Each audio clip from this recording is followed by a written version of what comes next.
What is up, Bitcoiners? This is CK, and this is another episode of Bitcoin Magazine podcast. This week, I sit down with the founder of the Amber app and the Bitcoin Times, Aleks Svetski.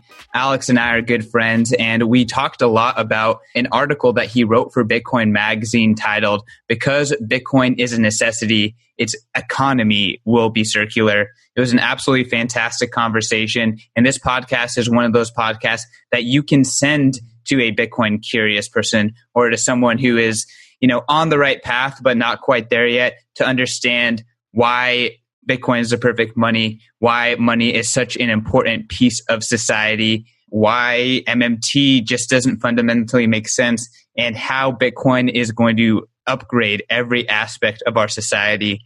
A really excellent conversation with Alex. But before we get into the podcast, let's talk about BitcoinBlackFriday.com.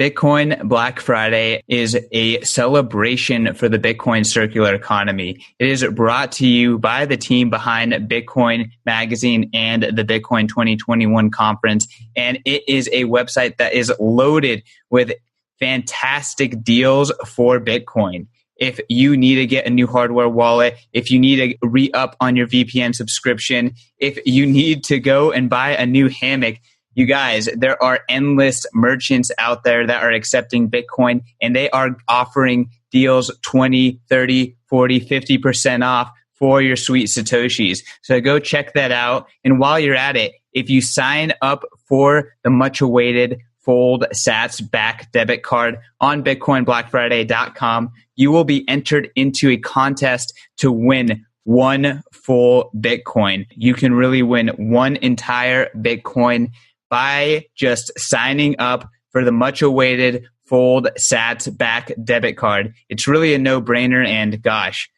one entire Bitcoin, what a prize. Right now, that's $15,000, but by the time we actually give it away, it might be more than $20,000. So I don't know what you're waiting for. Go to BitcoinBlackFriday.com, check out the deals, sign up for the Fold card, and let's get into this interview with Aleks Svetski. Welcome, Alex, to Bitcoin Magazine podcast. It's been a long time since we've spoke. How's it going, my friend? Good, man. CK. Yeah, it's been a very long time. I think the last time we were up on your rooftop getting some sun, and now I'm in a bunker in Europe getting some darkness. it's surreal, man. How the world has changed since what was it? It was fall 2019. But you spent like a week in San Francisco, and we got a lot of time to hang out. That was a really fun week. It was, man. It was 1 year, and the world it looks like it's changed by 10 years. So yeah, seriously. Wild. Well, I mean, they say that, right? Like nothing happens for decades, and then in a year, decades happen or whatever. I don't know the exact line, but that sure is how it feels. I know which one you're talking about. I'd be paraphrasing the line too, but it's for everyone that says, things don't change that fast. It's like 2020 is just one of those years where you can see how slippery slopes can get. Yeah, they get slipped on. Speaking of slippery slopes, we were just talking about this before, but both you and I kind of see Bitcoin as this thing that is not only like a perfect money, or in perfect technology for its use case, but is something that has reached critical mass, where it's at this point, me and you both believe it's quote unquote kind of inevitable. And you wrote a fantastic piece for Bitcoin Magazine, which will be linked in the show notes, kind of talking about how because Bitcoin is necessary, its economy will become circular, and we will see, a Bitcoin to services, a Bitcoin denominated future. I guess, let's kind of just talk about that. Start off by describing, what makes good money and why Bitcoin kind of embodies this perfect money. Do you want to just jump right into that? Yeah, man. So, I think, I started to become better known in the Bitcoin circles from like the writing that I did in the early days. And I think, one of those earlier articles, I think one of my favorites that's always been is the one where I go into why Bitcoin matters. And, I kind of go in there and kind of look at Bitcoin's attributes and how those attributes embody, the functions of money, or how they sort of enable Bitcoin to embody the functions of money. And those, three primary functions, which a lot of people get stuck up on, store of value is more important than medium of exchange. Oh no, medium of exchange is more important than the others. It's like money can't, exist or persist unless it's all of, the medium of exchange, store of value, and unit of account. In our attempt to, define this tool humanity's necessarily had to invent in order to cooperate. So it's not like, money is something that, we just created so that the, powerful among us can lord over those that are, less powerful. That's not what money is. Money is not a tool of oppression. Money is a necessary tool for cooperation. And, it's got those three functions that an ideal money, embodies in their maximum capacity. And Bitcoin just does that better than anything else on the planet. There is no better store of value than a fixed supply of money. There is no better medium of exchange than something that can be transmitted globally, instantly, 24/7, by whomever, whenever. Like it's, so there's nothing better than that. There's no better unit of account than something that can be verified by anyone at any point in time. Like, unlike, Ethereum or, fiat, which nobody knows what it is. So it's like, it is orders of magnitude superior than anything else that exists on the planet in every dimension that money is, every dimension that's important to money. So, when people tell me like, oh, what if someone builds something better? It's like, well, the best is here. So I'm sorry, you can't beat it. So yeah, man, that's sort of, I think, what I tried to, describe in that original opening statement in the article. Yeah, absolutely. And I mean, I know that you have hashed out why Bitcoin is kind of a 0 to 1 innovation and why everything else is really kind of like technobabble. It's not a real upgrade or fundamental upgrade to what, Satoshi brought us with Bitcoin. I don't want to get too hung up on that. What I do want to talk about is, after kind of talking about why Bitcoin is the perfect money in your article, you talk about why money is the most important invention in mankind. I would say that normal people that haven't really gone down the Bitcoin rabbit hole, they don't agree with that. They understand that money makes the world go round, but they don't understand the nuances behind money's property or what we use as money and how that actually affects mankind and why money is so important for us as a society to function. Can you kind of talk about, your understanding of money and why it's such an important tool? Yeah, for sure, man. So I guess no one's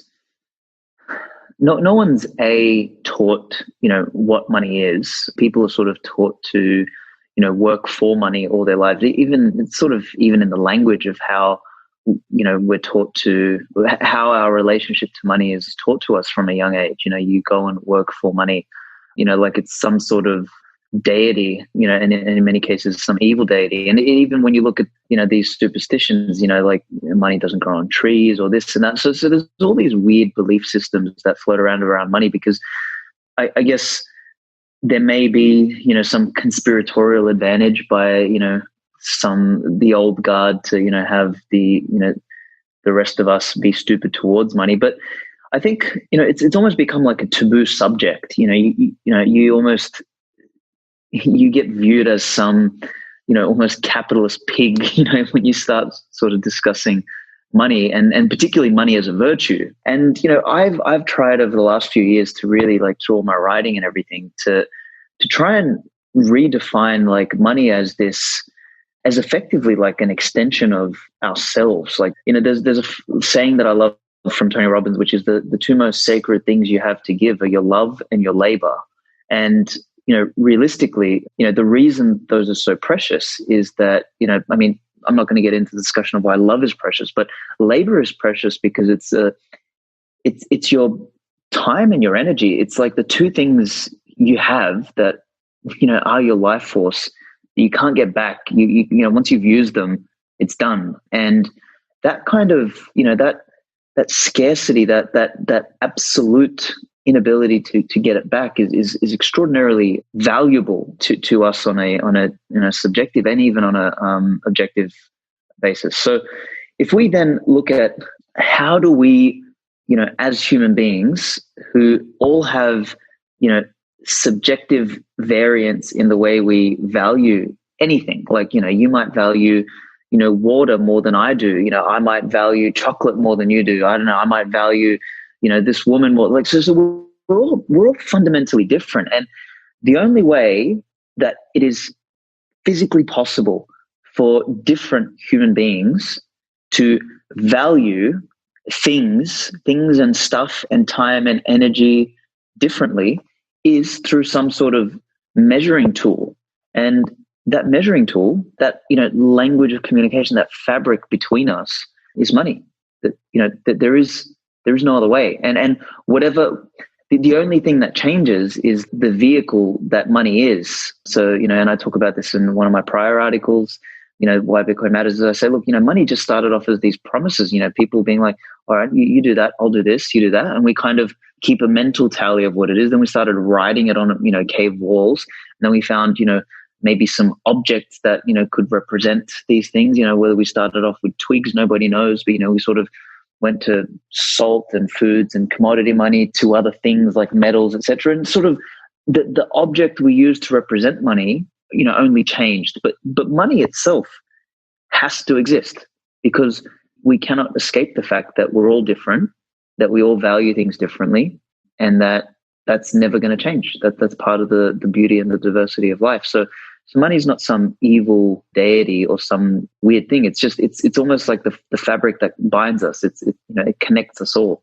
And as it stands, that fabric has just been corrupted so many times, and I think it's never been as corrupt as it is in the fiat system. Because if we look at Stephanie Kelton economics, it's all just points. 2 + 2 = 437. Like, nothing makes sense anymore. So I think Bitcoin's brings us back to the reality of what that fabric between us is. So it's a special thing.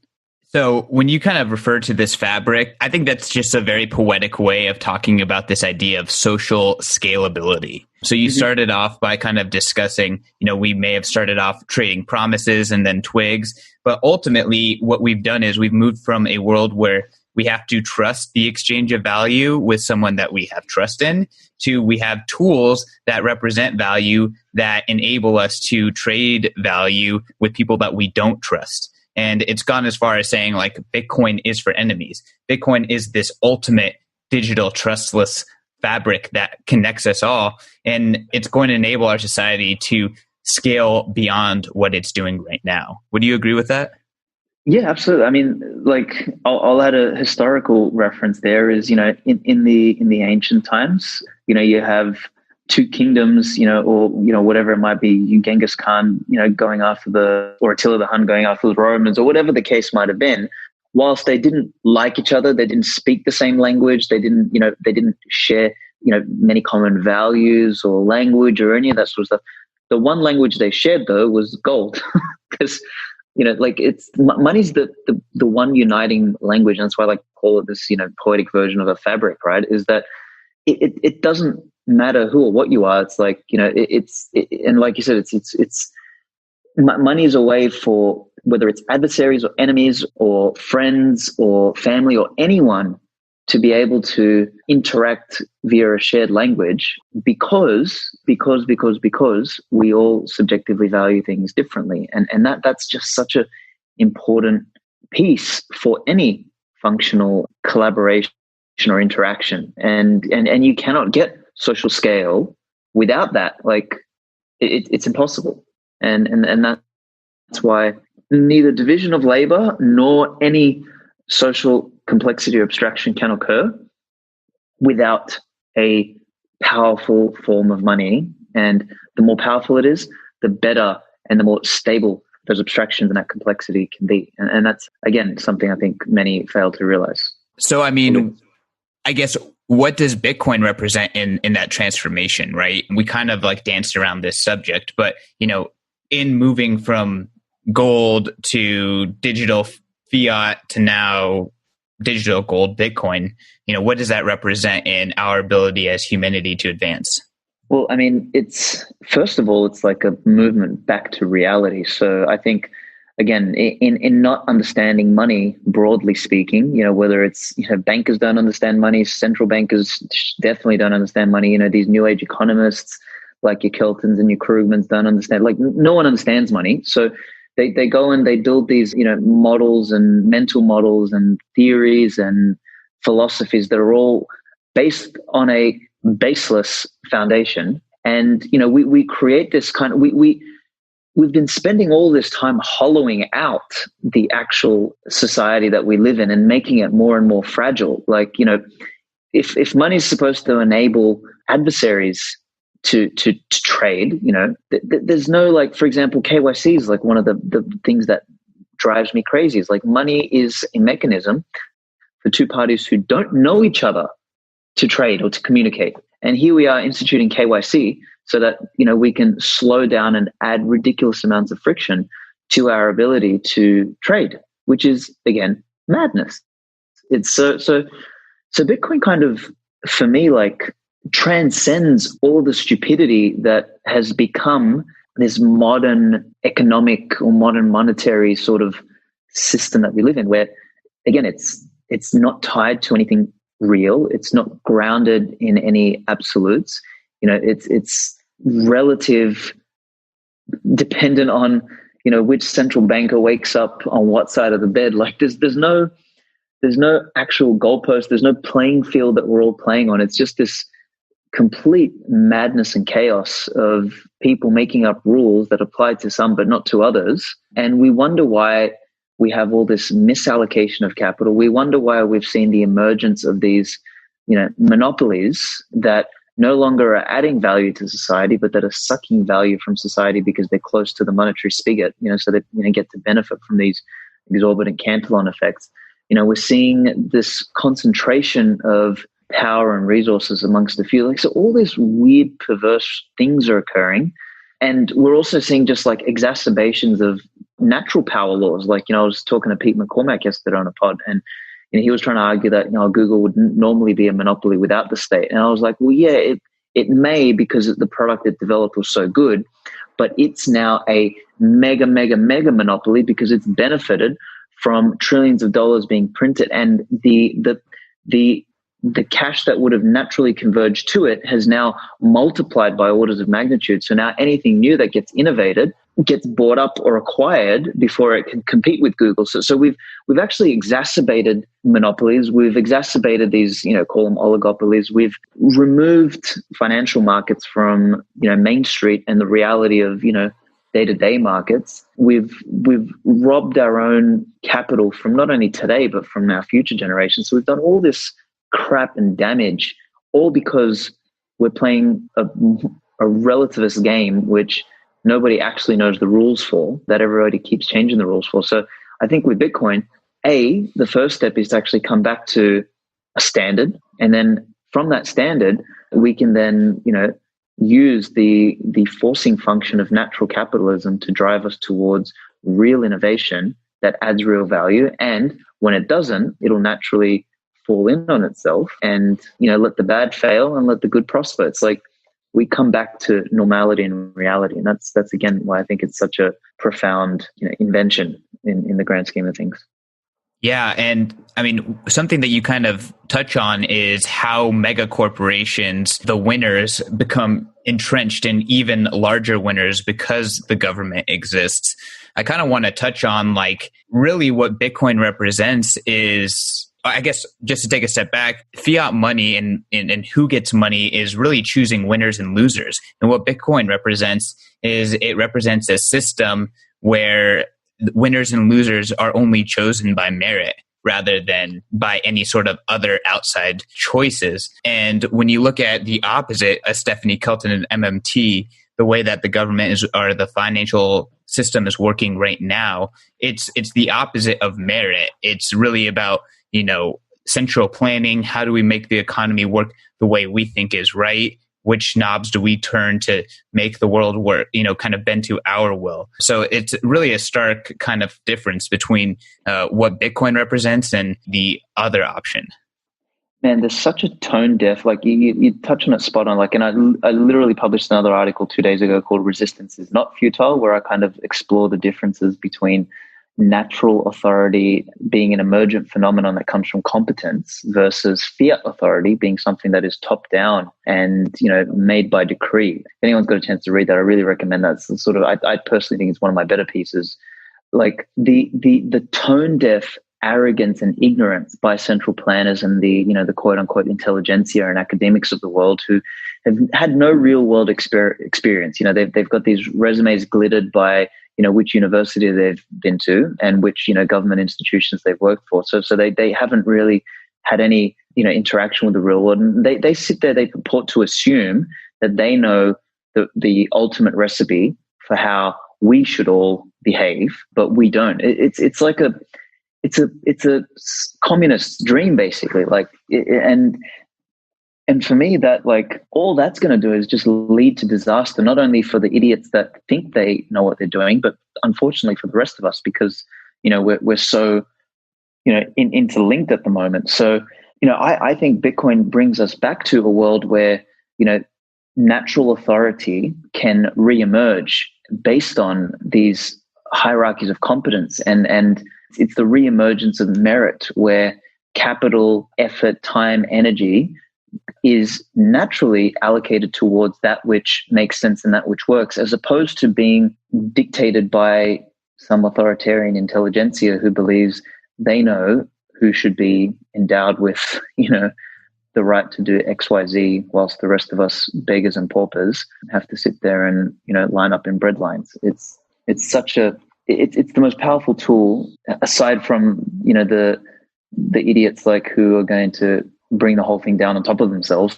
It's the most powerful tool to sort of help maybe accelerate that and protect us with half a brain from those idiots. So, well, speaking of the central planners, one that is really rising to prominence, and you mentioned her before, is Stephanie Kelton and, the whole posse of MMT economists and scholars. Do you want to kind of touch on MMT a little bit? And for someone who may not be familiar with it, you can kind of touch on some of the fallacies that back this idea that Stephanie and other economists have been really pushing in the mainstream. Yeah, I mean, I personally haven't bothered to read too much on MMT, but from what I understand, and from some of the tweets I've seen, I mean, I'd never even heard about Stephanie Kelton until I saw Stoney's memes about her in the last couple of weeks and saw some of the stupid statements that were going around. I'm like, really? How can somebody say these kinds of things? So from the limited, well, let me jump in real quick then, okay. And let me kind of touch on what Stephanie and other MMTers are saying. So really what MMT is it's actually kind of interesting because they identify a lot of the things that Bitcoiners identify as wrong with the current system. It's just their solutions are not to disintermediate decision-making, not to create a fair open source system. Their solution is we need more experts with more data and more control who don't need to. And here's the key, what makes it MMT, is we do not need to offset our fiscal spending with debt.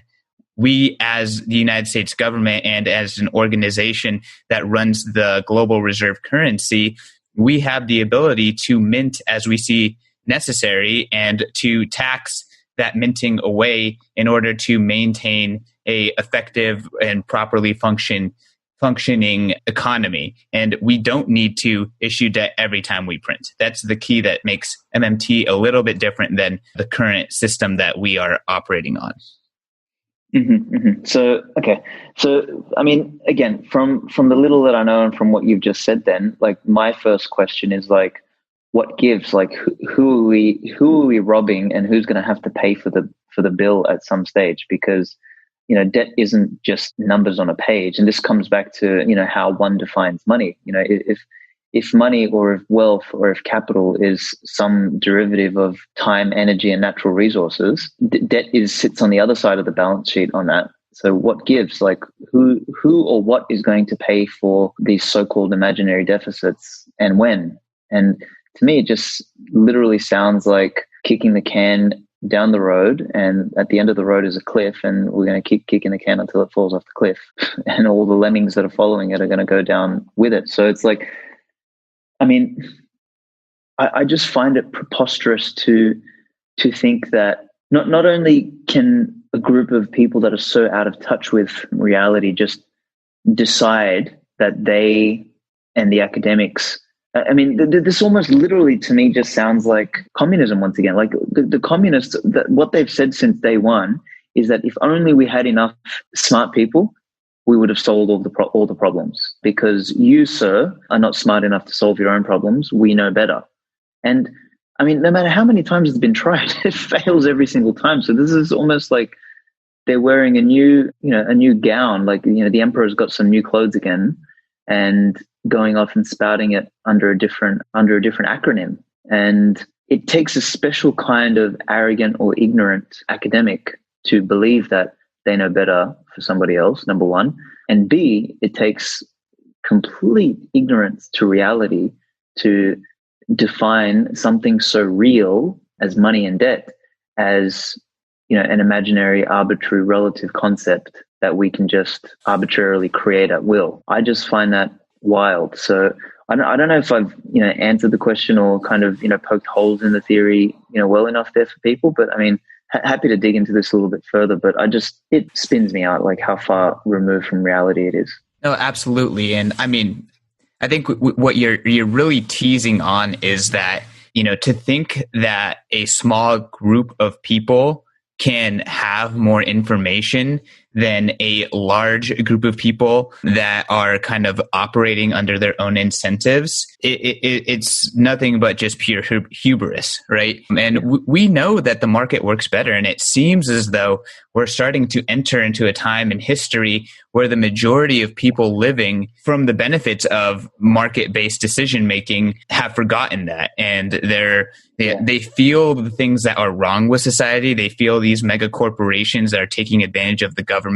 And then they, instead of, identifying that, hey, centralization and top-down decision-making are the issues, corrupt money is the issue, they say, oh, they stop a level too early, and they say, oh, capitalism is the issue. Capitalism allows these corporations to bully us around, and we need to eliminate that with more government. And I think that what Stephanie and the MMTers are also saying kind of fits within that. Yeah. Can you talk a little bit about why decentralized decision-making, why market-based decision-making is so much more superior? And I feel like we're beating a dead horse, but I do think that every angle of this is important to address.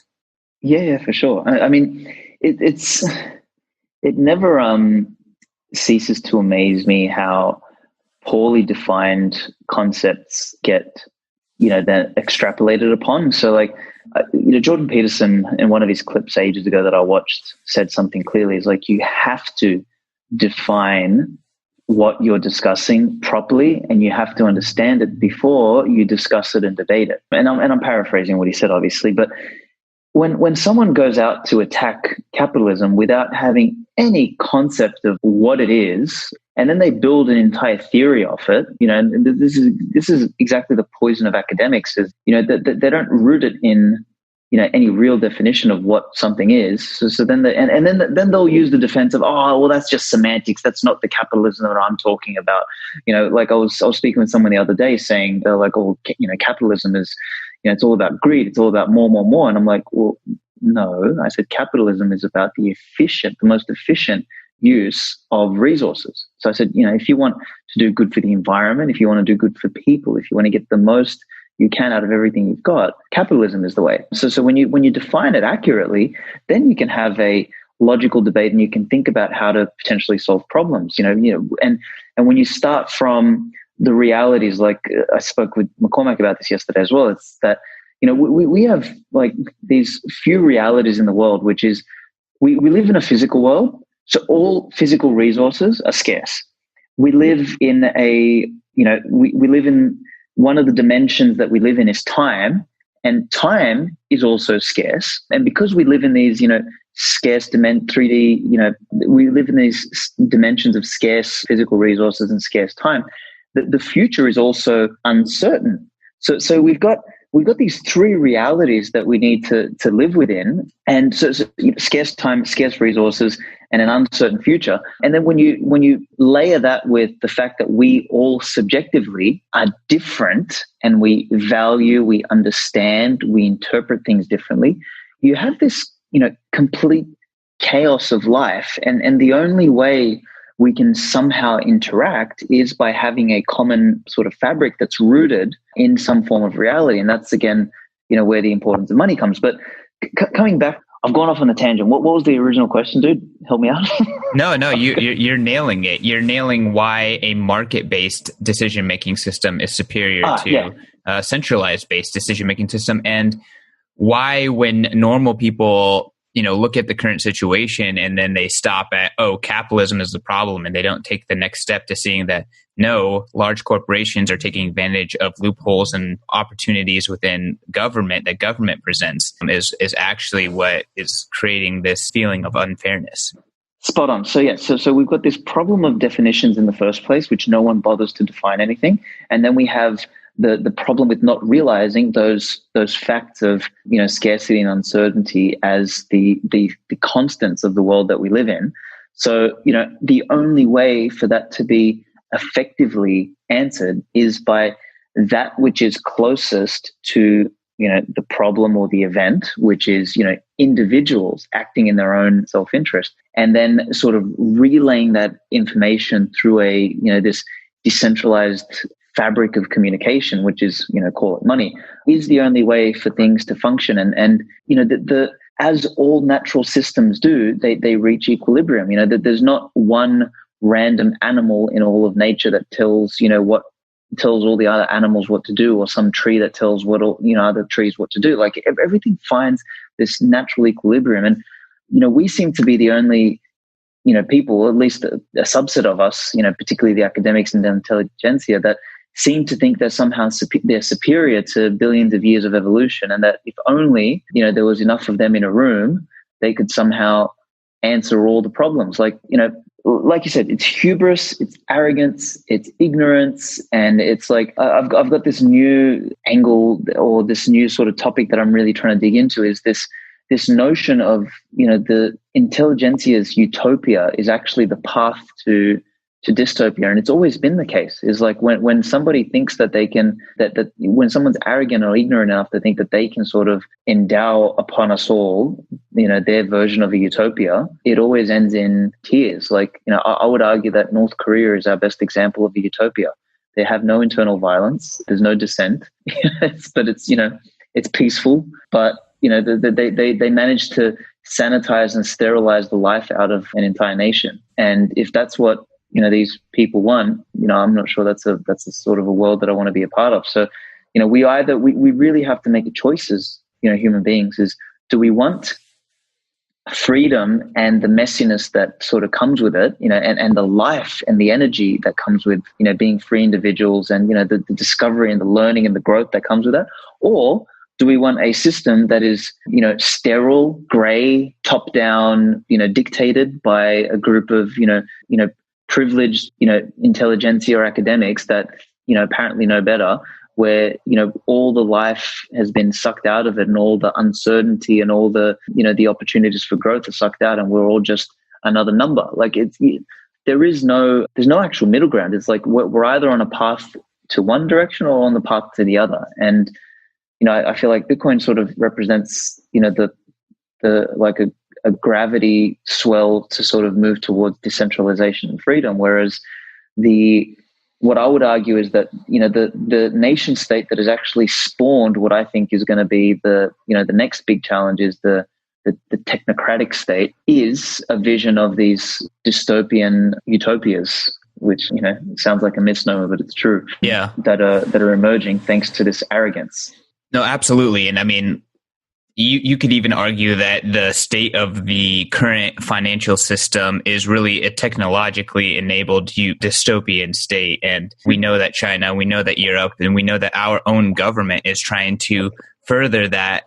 When I say our own, I mean the United States are trying to further that and bring it all in house, really, with these central bank digital currencies and kind of silly ideas when you actually dig into them. I want to bring this back to like the circular economy and why Bitcoin as a perfect money will inevitably have a circular economy. In your article, you talk about how the payments and financial privacy infrastructure and system will never get better within the existing paradigm, and that it actually takes crushing that paradigm in order to advance to even more seamless payments, to having even more financial privacy online.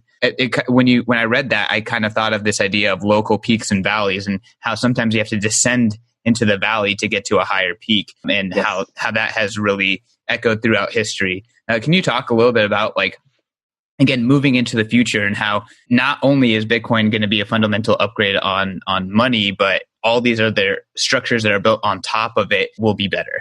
Yeah. So, I mean, as it stands right now, like I was in Macedonia a little while ago, and that's sort of where my parents were born.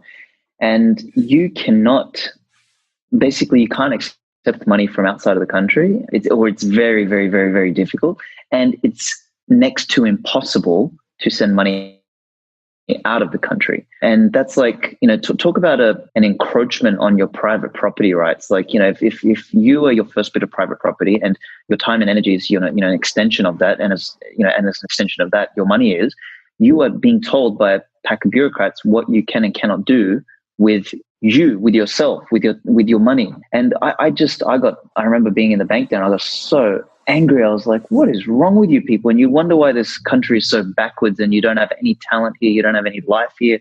Everyone's run out of the bloody place. And that's the trend that the rest of the world is sort of slowly moving towards, is, this suffocation of people's ability to interact, to communicate, to collaborate, and to trade. And it's being suffocated in the name of safety, in the name of what's apparently better for all of us. Again, coming from the hubris and arrogance and ignorance of these academics that fall into positions of central banking and government, is, they believe they know better.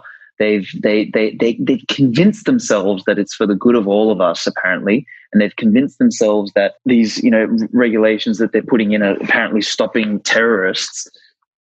And in doing so, in optimizing the system for that, they kneecap everybody else, and they proceed to suffocate the life out of an economy. And an economy is just merely a living, breathing expression of all the human beings in it. So they're literally sucking the life out of that. So, when people told me about, will Bitcoin ever have a circular economy? I say, absolutely it will, because as that necessity sort of comes in for you to want to actually trade with somebody, and you can't, you're going to find a way. And as they sort of start to, kill cash, your options become more and more and more limited. And Bitcoin's going to be one thing that they ain't going to be able to stop, because they just can't. It's too late. That cat's out of the bag. So, whilst the transition, may not be clean, like you said, we're going to sort of go into a valley, like into a trough, in order to sort of emerge from there, is that, the Bitcoin payments might seem a little bit clunky in the beginning. It might seem like, we've got,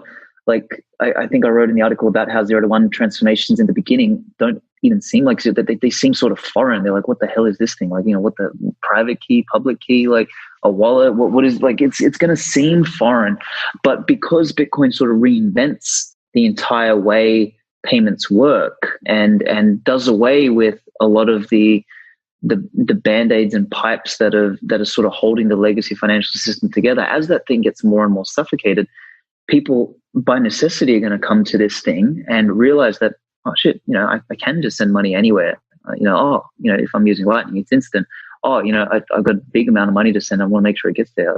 It really just, like, people are going to be, by necessity, have to find it. And as we do that, as more and more economic mass comes on, again, through the force of necessity, entrepreneurs and smart people and, enterprising individuals are going to find ways to leverage this, global open central bank, call it, Bitcoin, to build better, smarter financial services and products on top of it. Like, and they're not going to have to go through the rigmarole that is required in the existing financial system. Like, I know this firsthand, being, the founder of a Bitcoin accumulation app, Amber. It's like, for me, the amount of garbage that I've had to go through this year to deal with regulators and all sorts of crap, begging for permission just to have a bank account as a business here in this continent, and still after 8 months not being able to achieve it,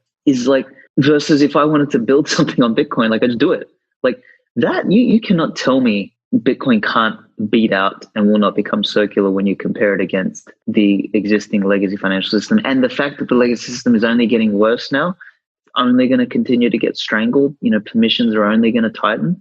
I mean, you got to be practically mentally retarded to think that there's a chance that the legacy financial system stands a chance. It just doesn't. So I hope that hits on the point, but it's like, this is why it's an inevitability. They just keep suffocating it, and people are going to jump ship at some point. Yeah, no, I mean, I completely agree. And I actually just tweeted while I was listening to you talking that governments are the greatest driver of Bitcoin adoption. You bring it on spot on. Like, we are seeing countries in 2020, Iran, Venezuela, openly talking about and using and integrating Bitcoin.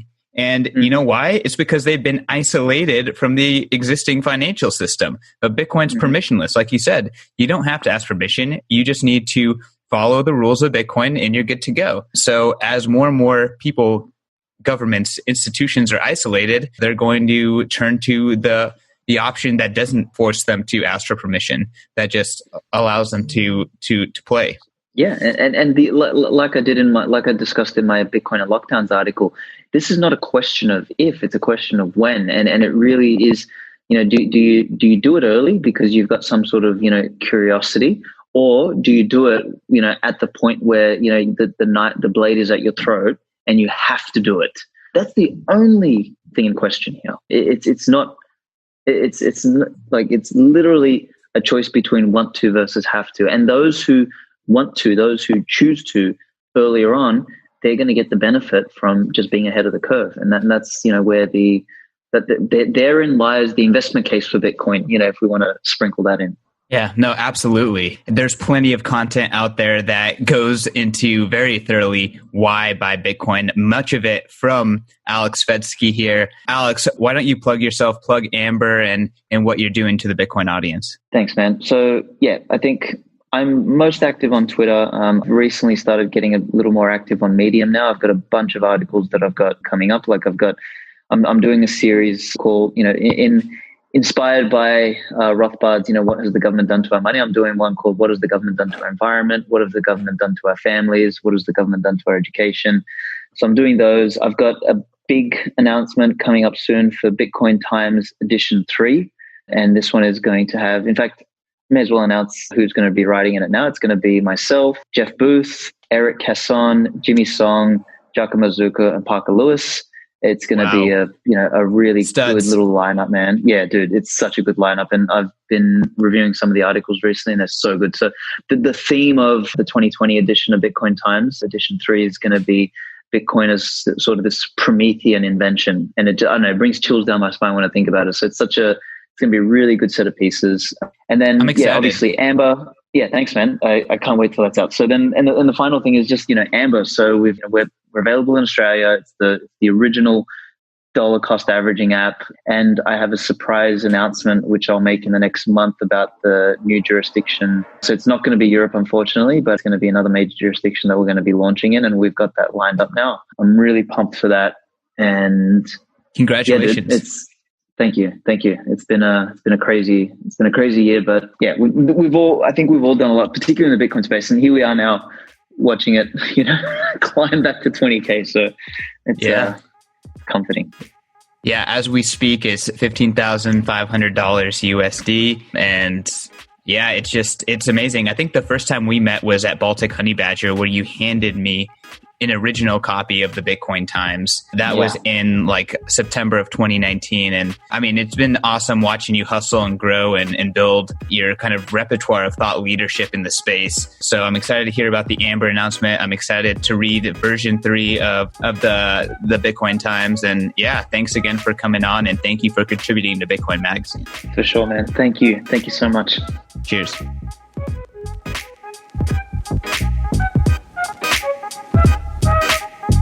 A quick reminder that all of the content in this episode is for informational and entertainment purposes only. You should not construe the information as legal, tax, investment, financial, or any other advice. Nothing contained in this presentation constitutes a solicitation, recommendation, or offer by BTC Media, the Let's Talk Bitcoin podcast network, or any third-party service provider to buy or sell securities or any other financial instruments. Do your own research.